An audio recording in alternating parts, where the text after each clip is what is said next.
Alors bonjour, aujourd'hui on va voir une vidéo sur un exercice de processus stochastique,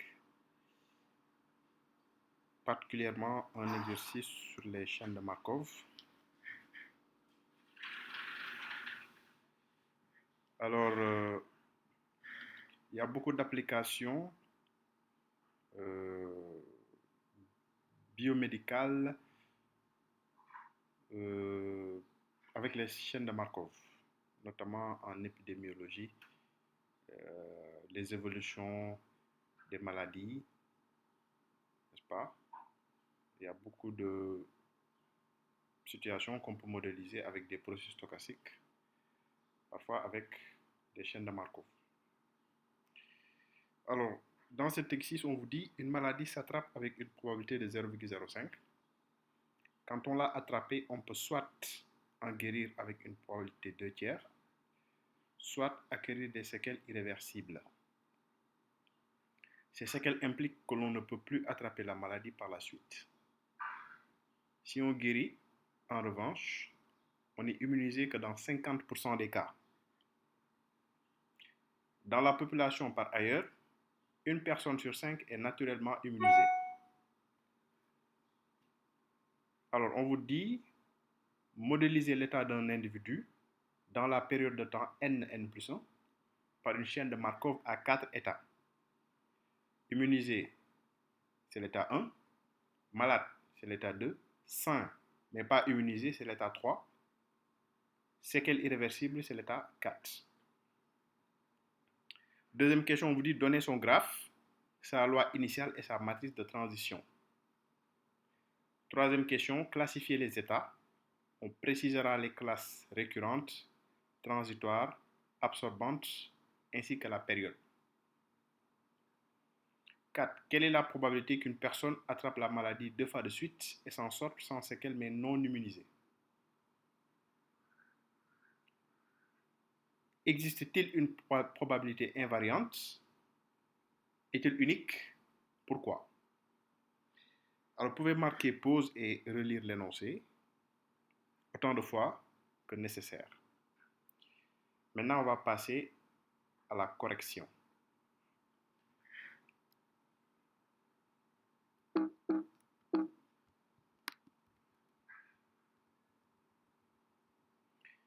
La première question, on vous demande de modéliser l'état d'un individu dans la période de temps n plus 1 par une chaîne de Markov à 4 états. Après lecture de l'énoncé, ce qu'on peut dire ici, c'est que pour n'importe quel entier naturel n, xn est la variable aléatoire donnant l'état de santé d'un individu. Alors, pour chaque instant n, on a une variable aléatoire xn. Et cette variable aléatoire xn, pour n fixé, peut prendre l'un de ces 4 états. On peut prendre la valeur 1, la valeur 2, la valeur 3 ou la valeur 4. Donc là, il s'agit bien d'un processus stochastique. À la date t est égal à n. Alors, on pose E, c'est l'ensemble des états. 1, 2, 3, 4. C'est l'univers des états. Alors, l'état d'un futur, c'est-à-dire t égale n plus 1, est conditionné uniquement par son état présent. Alors, si on lit l'énoncé, on se rend compte que l'état d'un individu à la date n plus 1 n'est conditionné que par l'état de l'individu à la date n. Cela veut dire que la probabilité que xn plus 1 prenne un état j, sachant que xn avait pris un état i, que xn-1 avait pris un certain état, et etc., x0 aussi avait pris un certain état, tous ces états-là sont pris dans l'ensemble 1, 2, 3, 4, c'est tout simplement égal à la probabilité que xn soit égal à j, sachant que xn est égal à i, quel que soit ij élément de E. C'est-à-dire que le conditionnement se fait juste entre les dates n et n plus 1. L'état que prend la variable aléatoire xn plus 1 n'est conditionné que par l'état que prend la variable aléatoire xn. Tout ce qui s'est passé avant n'a aucune influence sur le futur. Il n'y a que le présent qui influence le futur. Donc, xn, c'est-à-dire la suite de variables aléatoires xn, est bien une chaîne de Markov. C'est ça la définition formelle.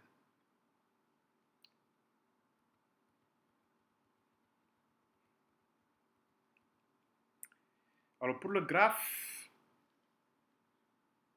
voici le graphe. Vous pouvez le reproduire et puis retourner à l'énoncé et regarder le graphe. Alors on va commenter le graphe. Alors dans l'énoncé, on vous a dit qu'on peut attraper la maladie avec une probabilité de 0,05. Alors, quel est l'état qui signifie être malade? C'est l'état numéro 2.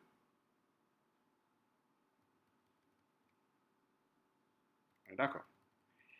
Et avant d'attraper une maladie, il faut être sain pour pouvoir attraper la maladie. Et quel est l'état qui veut dire sain, mais pas immunisé? C'est l'état 3. Parce que si on est sain, pour attraper la maladie, il faut être sain, mais pas immunisé. Donc, la probabilité de quitter l'état 3 pour aller à l'état 2, c'est-à-dire la probabilité d'être malade sachant qu'on est sain, c'est 0,05. Donc, dans le graphe, il y a une flèche qui quitte donc l'état 3 pour aller à l'état 2. Donc, c'est 0,05, sa probabilité. Alors, ensuite, phrase suivante. On nous dit que quand on a attrapé la maladie, on peut soit en guérir avec une probabilité 2 sur 3, soit acquérir des séquelles irréversibles. Donc, quand on est malade, c'est-à-dire que quand on est à 2, on peut en guérir ou avoir des séquelles irréversibles. Mais si vous regardez au niveau des états, il n'y a pas d'état qui veut dire guérir directement. Il n'y a pas un état qui veut dire guérir directement. Donc, dans la probabilité 2 tiers, le fait de guérir peut regrouper d'autres états. Donc, ce qu'on va faire, c'est que il dit guérir avec une probabilité 2 tiers, soit acquérir des séquelles irréversibles. Mais parmi les états, il y a un état qui veut dire séquelles irréversibles. Donc, on est malade, on va donc aller vers un autre état. Et il y a un état qui veut dire séquelles irréversibles. Alors, puisque la somme des probabilités à partir d'un état donne 1, n'est-ce pas? Donc, la probabilité d'avoir des séquelles irréversibles, c'est 1 tiers ici. Donc, la probabilité d'avoir des séquelles irréversibles, sachant qu'on était malade, c'est 1 tiers. Donc, dans le graphe, la flèche qui va quitter 2 pour aller à 4 se fait avec une probabilité de 1 tiers. Et on l'a bien matérialisé ici. Alors, maintenant, il va nous rester les 2 tiers qui veut dire dans la situation où on est guéri. Donc, quand on est guéri, ici dans l'énoncé, regardez, on continue un peu, après on va régler le cas des 2 tiers. C'est ce qu'elle implique que l'on ne peut plus attraper la maladie par la suite. Donc, ça veut dire que si on est au niveau de l'état 4, on ne peut pas aller à l'état 2. Donc, dans le graphe, il n'y a pas de chemin qui mène de 4 à 2. Ensuite, qu'est-ce qu'on vous dit? Si on guérit, en revanche, on n'est immunisé que dans 50% des cas. Là, maintenant, on est en train de détailler le cas de la guérison. Donc, la guérison stipule que on n'est immunisé que dans 50% des cas. Donc, les 2 tiers vont être multipliés par 50% pour donner une situation de guérison avec immunisation. Donc, 2 tiers fois 50%, c'est 2 tiers fois 1,5, ça fait 1 tiers. Donc, la probabilité de guérir avec immunisation, donc la probabilité d'être immunisé à partir de la maladie, c'est 1 tiers. Donc, les 2 tiers vont se scinder. Il y a un 1 tiers qui va aller vers immunisation. Immunisation, c'est l'état 1. Donc, la probabilité d'être immunisé, sachant qu'on était malade, c'est 1 tiers. Ensuite, donc, il va rester 1 tiers sur les 2 tiers. Et là, ça veut dire tout simplement être guéri et être sain, tout simplement, sans être immunisé. Donc, c'est vers l'état 3. Les 1 tiers qui restent seront vers l'état 3, comme le montre ici le graphe.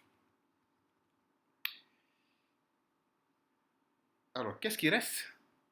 Il reste ce qui se passe quand on est à l'état 1 et quand on est à l'état 4. On a dit que quand on est à l'état 4, séquelle irréversible, on ne peut plus attraper la maladie. Et puis, quand on a des séquelles irréversibles aussi, il n'y a pas de chemin qui puisse mener à l'état 3 sans même pas immunisé. Parce que séquelles irréversibles implique qu'on ne peut plus tomber malade.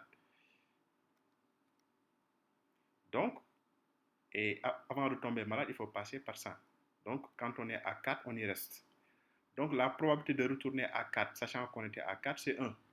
Donc, là-bas, on a une boucle. Au niveau de l'état 1 aussi, si on est immunisé, eh bien, là aussi, on reste. À ce moment-là, on ne peut plus attraper la maladie. Donc, on ne peut plus être sain pour attraper la maladie. Donc, c'est juste l'état 1. N'est-ce pas? On peut être sain sans immuniser. On ne peut pas être à l'état 3 parce que l'état 3, c'est être sain en ne pas être immunisé. Alors que si on est immunisé, c'est être sain en étant immunisé. Donc, on ne peut pas quitter l'état 1. Donc, on fait une boucle. La probabilité d'être à l'état 1, sachant qu'on est à l'état 1, c'est 1. Donc, on voit donc que les probabilités sont équilibrées. La somme des probabilités des flèches issues d'un même état, ça donne 1. Alors, ça, c'était pour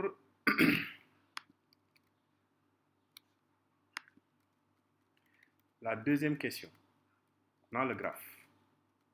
Alors, toujours la deuxième question, on a dit la loi initiale et sa matrice de transition. Alors, la loi initiale, c'est la loi mu0. Et là, on vous dit que c'est 1 cinquième, 0, 4 cinquièmes. Le 1 cinquième, c'est la probabilité que x0 soit égal à 1, l'état 1. Le 0, c'est la probabilité que x0, la première loi, la loi initiale, c'est cette probabilité-là. C'est la probabilité que x0 soit égal à l'état 2. 4 cinquièmes, c'est la probabilité que x0 soit égal à 3. Et le dernier 0, c'est la probabilité que x0 soit égal à 4. Alors, tout ceci se trouve dans l'énoncé. Parce que dans l'énoncé, qu'est-ce qu'on vous dit? On vous dit que dans la population, par ailleurs, une personne sur 5 est naturellement immunisée. Donc, quand on est au départ, quand la maladie vient de frapper, on sait que dans la population, il y aura 1 sur 5, 1 cinquième des personnes qui sont naturellement immunisées. Ils ne tomberont pas malades dès le départ. Donc, la probabilité que x0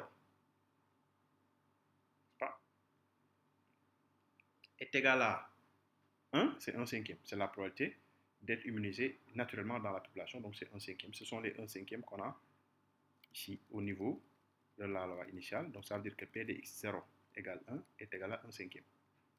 Maintenant, P de x0 est égal à 2. C'est-à-dire qu'au départ, d'être malade.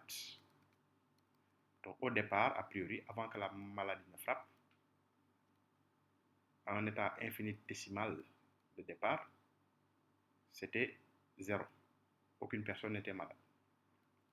Donc, P de x0 est égal à 2 est égal à 0. Donc, c'est ce qu'on retrouve. Ensuite, il y a P de x0 est égal à 3. Alors, dans la population, au départ, il y aura naturellement des gens qui sont naturellement immunisés et des gens qui sont sains mais qui ne sont pas immunisés. Et évidemment, ce sont deux situations contraires. Donc, c'est 4 cinquièmes, 1 moins 1 cinquième, 4 cinquièmes. Et naturellement, la probabilité que x0 soit égal à 3, c'est 4 cinquièmes. Et la probabilité que x0 soit égal à 4, le dernier état, c'est égal à 0. La somme des probabilités donne 1. Donc, il n'y a même plus de place pour mettre quelque chose. Et puis, c'est évident que dès le départ, on ne peut pas dire que telle personne a séquelles irréversibles, parce qu'avant d'avoir séquelles irréversibles, il faut d'abord passer par la maladie. Et au départ, a priori, personne n'était malade.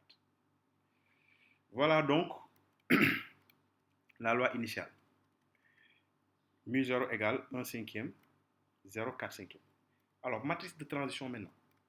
Alors, la matrice de transition, comme on avait déjà le graphe, c'est facile pour nous de le transcrire en termes de matrice de transition. Donc, transition entre deux états consécutifs, entre deux temps consécutifs plutôt. Alors, au niveau de la ligne, la première ligne, c'est quand on quitte l'état 1. Alors, au niveau de la première ligne, intersection, la première ligne, on a 1. C'est la probabilité de quitter l'état 1 et aller à l'état 1. Toujours au niveau de la première ligne, intersection avec la colonne 2, on a 0. Avec la colonne 2, oui, on a 0. C'est la probabilité de quitter l'état 1 pour aller à l'état 2. Quand on regarde le graphe, c'est 0. Alors, toujours première ligne, intersection troisième colonne, on a 0. C'est la probabilité de quitter l'état 1 pour aller à l'état 3, c'est 0. Et toujours première ligne, intersection quatrième colonne, on a 0, c'est la probabilité de quitter l'état 1 pour aller à l'état 4. Deuxième ligne, intersection première colonne, on a 1 tiers. La probabilité pour quitter l'état 2 pour aller à l'état 1, c'est 1 tiers. Deuxième ligne, deuxième colonne, on a 0. La probabilité pour quitter l'état 2 pour aller à l'état 2, c'est 0. Deuxième ligne, toujours, troisième colonne, c'est 1 tiers. La probabilité pour quitter l'état 1 pour aller à l'état 3, c'est 1 tiers. C'est dans le graphe. Et la deuxième ligne, toujours, intersection quatrième colonne, c'est 1 tiers. C'est la probabilité pour quitter l'état 2 pour aller à l'état 4, 1 tiers. Et ainsi de suite, même chose pour les deux dernières lignes. Donc, c'est ça la matrice de transition. Alors, troisième question, qu'est-ce qu'on nous demande ici? Troisième question, on demande de classifier les états. On précisera les classes récurrentes, transitoires, absorbantes. On va classer les états, mais avant de classer les états, il est bien de déterminer les classes d'équivalence et puis déjà de dire quels sont les états qui communiquent. Si on identifie les états qui communiquent, ça nous permettra de mettre en place les classes d'équivalence. Et avant de dire qu'un état communique avec un autre, il faut d'abord voir est-ce que déjà cet état me permet d'aller vers l'autre état. Ça, c'est pour dire que un état est atteignable par un autre état. Mais quand les deux états sont atteignables l'un par rapport à l'autre, on va dire que les deux états communiquent et que ces deux états-là appartiennent à la même classe. D'abord, quel état est atteignable par rapport à un autre état? On sait que l'état 1 est atteignable à partir de l'état 2. On sait que l'état 4 est atteignable à partir de l'état 2. On sait que l'état 2 est atteignable à partir de l'état 3 et que l'état 3 aussi est atteignable à partir de l'état 2. Donc, les états 2 et 3 communiquent. Ensuite, quand on regarde l'état 1, l'état 1 n'est atteignable qu'à partir de l'état 2 et à partir de lui-même. Donc, l'état 1 ici ne communique pas avec l'état 2. Et comme l'état 2 est équivalent avec l'état 3 parce qu'ils sont dans la même classe, l'état 1 ne va pas communiquer avec l'état 3. l'état 4 ne communique pas avec l'état 2. Bien vrai qu'il est atteignable à partir de l'état 2 n'est pas atteignable à partir de l'état 4. Donc, l'état 4 et l'état 2 ne communiquent pas. Et comme l'état 2 et l'état 3 communiquent, ils sont dans la même classe d'équivalence, 4 ne communique pas avec 3. Donc, et puis, les états 1 et 4 ne communiquent pas, c'est évident. Donc, ici, on détecte 3 classes d'équivalence. Il y a la classe d'équivalence 2, 3, constituée par les états 2 et 3. La classe d'équivalence constituée par l'état 1 et la classe d'équivalence constituée par l'état 4.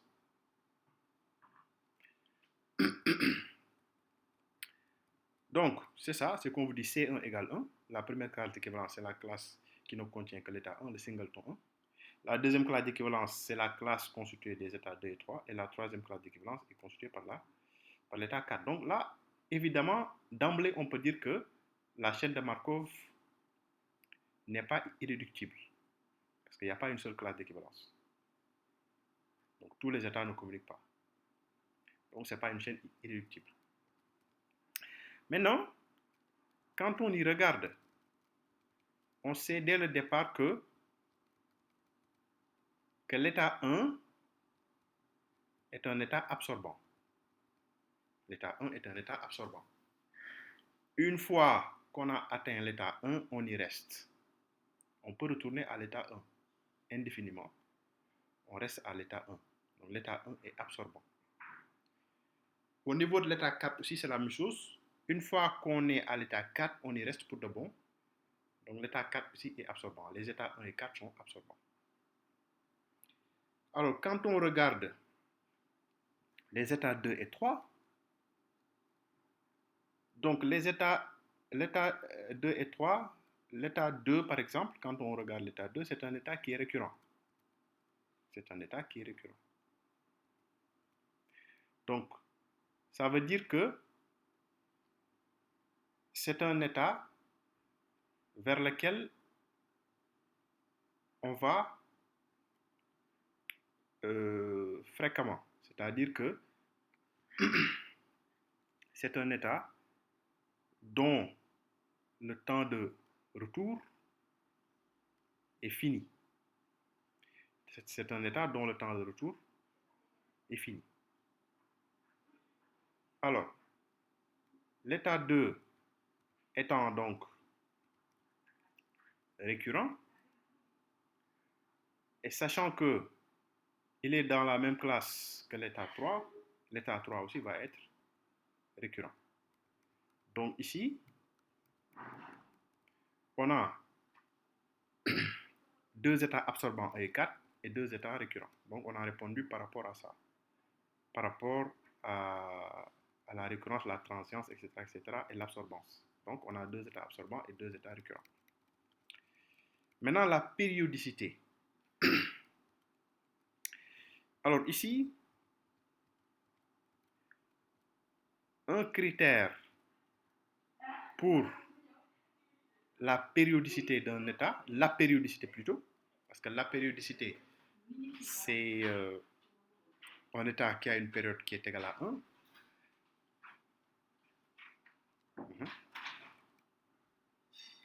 Oui. Ouais, je suis en train de faire une vidéo pour la L3 Actuaria.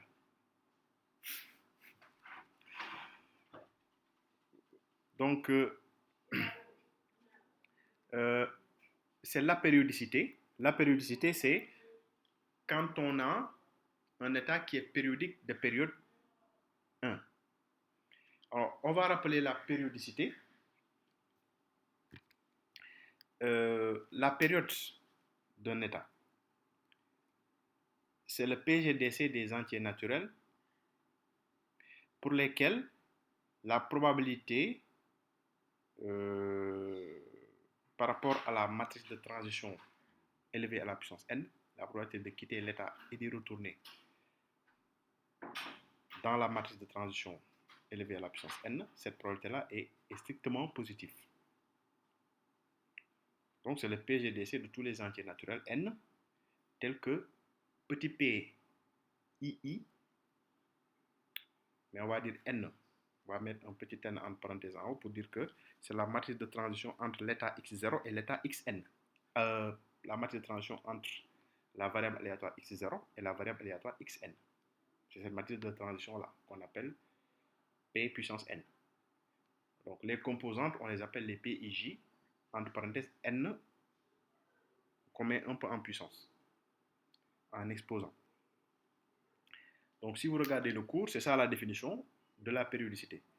C'est le plus grand diviseur commun entre tous les entiers n, tels que la probabilité de quitter I et de retourner à I dans cette matrice de transition élevée à la puissance n, qui est la transition entre la variable aléatoire x0 à la variable aléatoire xn. Si cette probabilité-là est strictement positive, on dit que si la probabilité est strictement positive pour ce n-là, si on récapitule tous les n tels qu'on a ça, et donc on cherche le PGCD, c'est ça qu'on appelle la période.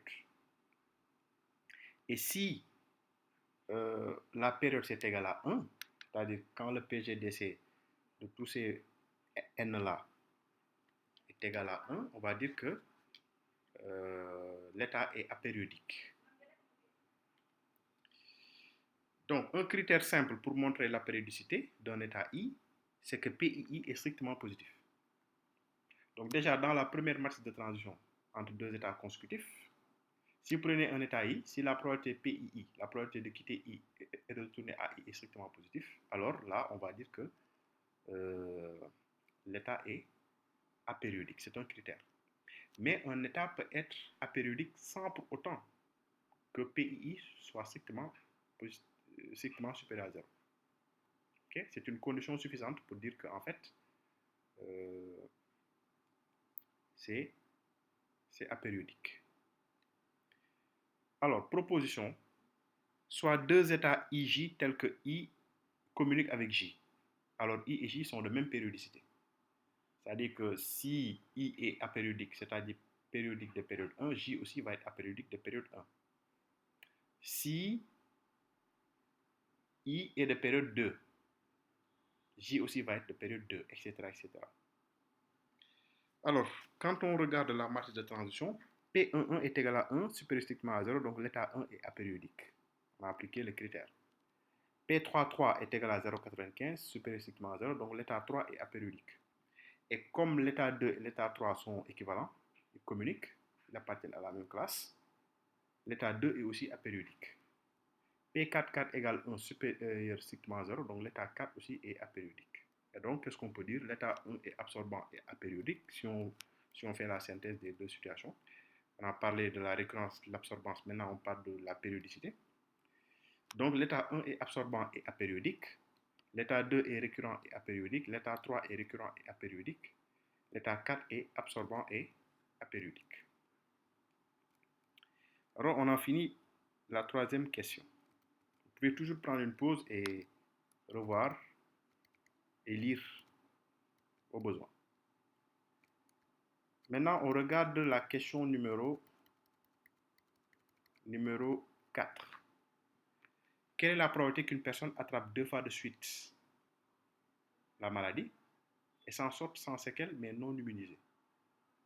Alors, attraper 2 fois de suite la maladie, c'est que à 2 instants consécutifs, vous êtes tombé malade. Et vous en sortez sans séquelles. L'état suivant, vous en sortez sans séquelles. Mais non immunisé. Alors ici, ça veut dire on passe par l'état 2 deux fois. Par exemple, vous prenez xn plus 1 est égal à 2, xn aussi est égal à 2. N'est-ce pas? Ensuite que xn moins 1, n'est-ce pas? Ça veut dire quoi? Sortir sans séquelles. C'est-à-dire on est à l'état 4. Et puis non immunisé, et donc on est à l'état 3. Donc là, ici, on a 4 variables aléatoires. numérotées successivement qui prennent successivement ces deux situations-là. Malade deux fois, séquelle irréversible et non numérisé. C'est une probabilité d'intersection. Bon, j'ai dit xn plus 1, etc., mais on peut prendre 4 numéros consécutifs. Fixes, je peux prendre x1, x2, x3, x4 si je veux, n'est-ce pas? J'en ai bien le droit. Donc, on a dit attraper la maladie 2 fois de suite, n'est-ce pas? Puis s'en sortir avec des séquelles irréversibles et non immunisées. Donc, je prends x1, x2, x3, x4. x4, c'est l'état ultime, n'est-ce pas? x4, c'est la situation ultime. Qu'est-ce qu'on a dit? C'est non immunisé. Donc, ça veut dire que x4 est égal à 3. Ensuite,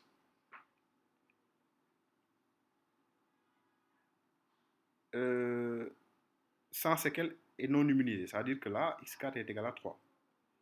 Ensuite, x3. Ça veut dire qu'on était malade avant d'être sain mais non immunisé. Donc, ça veut dire que x3 était égal à 2. N'est-ce pas? Au temps précédent, on était à 2. Ensuite, maintenant, on est... Bon, là, précédemment, on était au temps 3. Là, maintenant, on est au temps 2. Alors, au temps 2, il y avait quoi encore?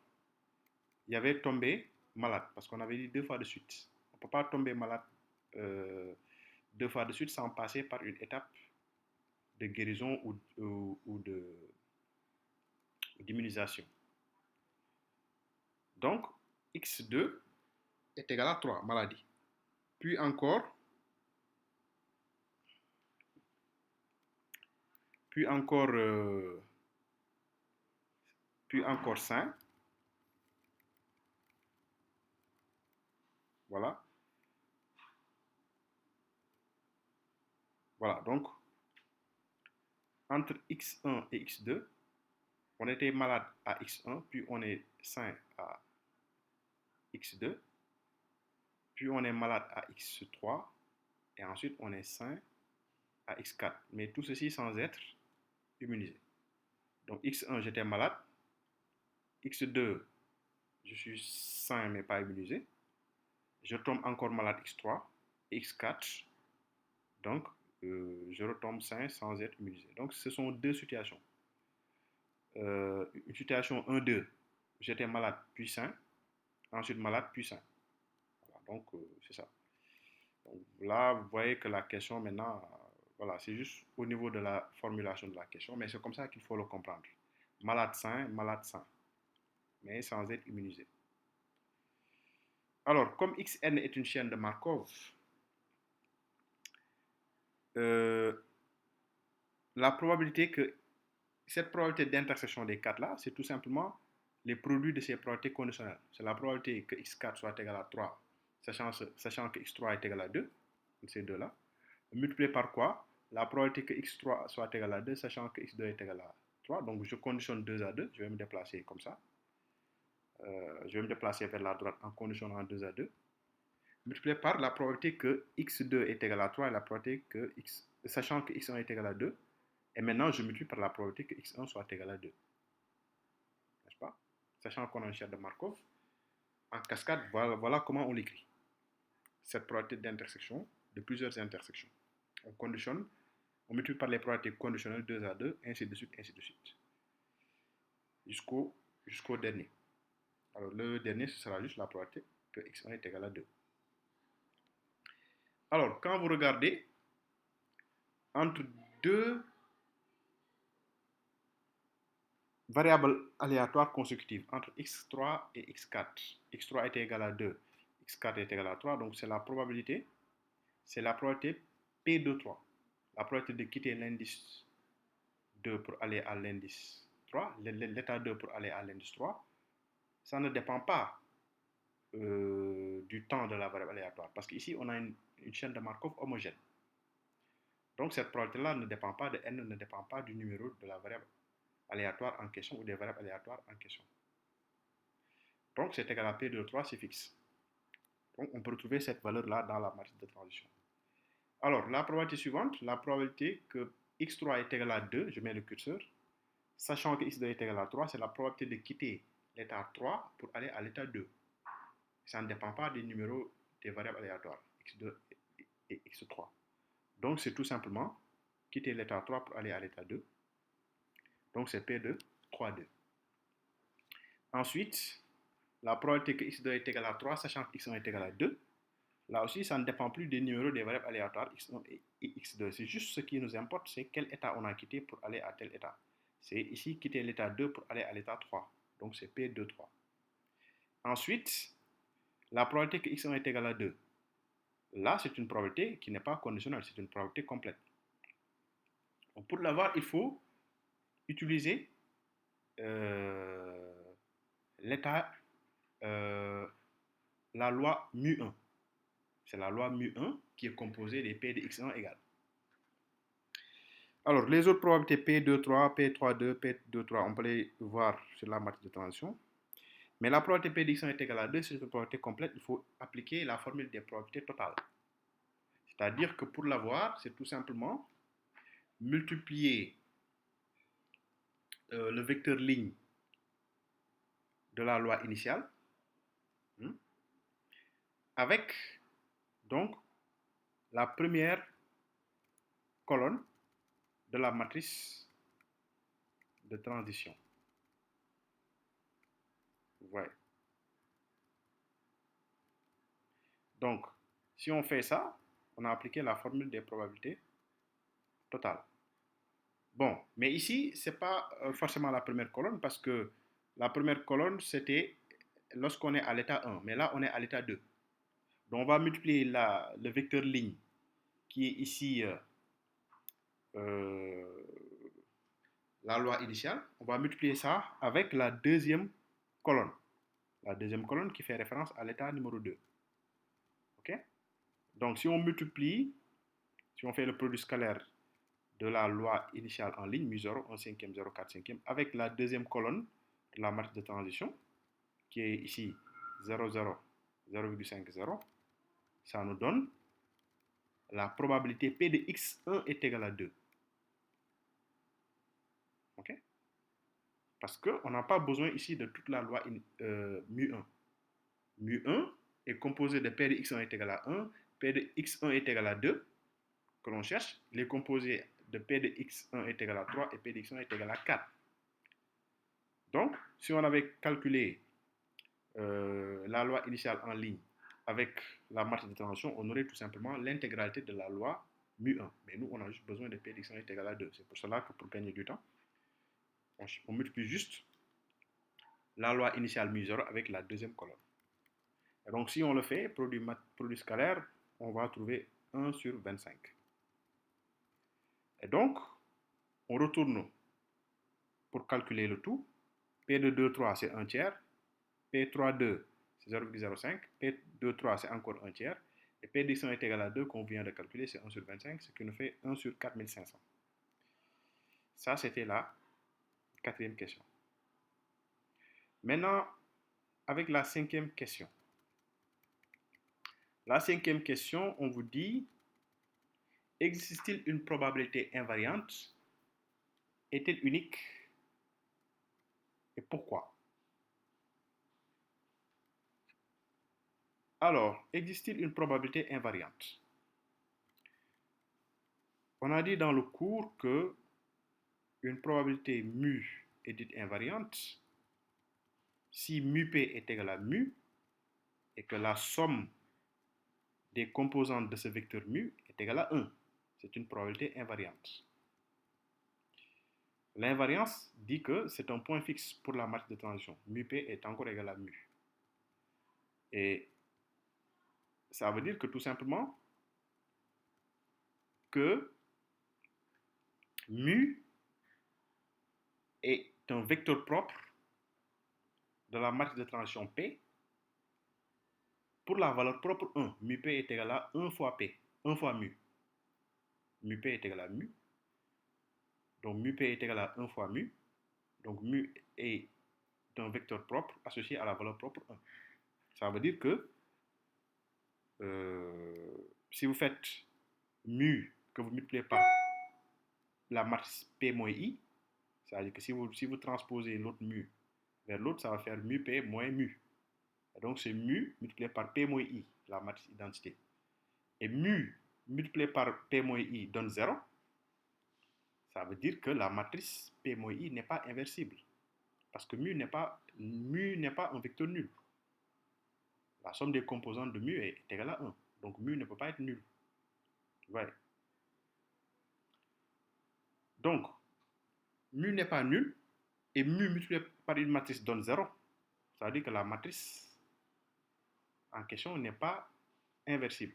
Et la matrice avec laquelle on multiplie mu pour donner 0, c'est P moins I. Donc, la matrice n'est pas inversible, ça veut dire que le déterminant de P moins I est nul, est égal à 0. Donc, on cherche directement donc, le déterminant de P moins I. Donc, tout ce que je viens de dire, c'est de l'algèbre linéaire. Donc, on va chercher le déterminant de P moins I. Si le déterminant de P moins I est nul, on va dire qu'il y a existence d'une loi invariante. Alors ici, le déterminant de P moins I est nul parce que si vous faites P moins I, vous obtenez la matrice qui est là. Et on a remarqué qu'au niveau de la première ligne, il n'y a que des zéros.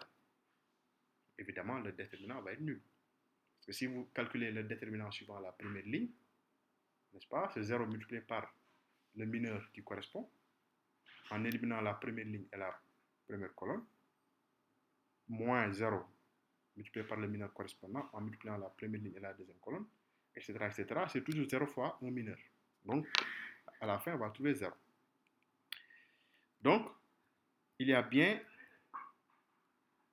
existence d'une loi invariante. Bon, pour le moment, on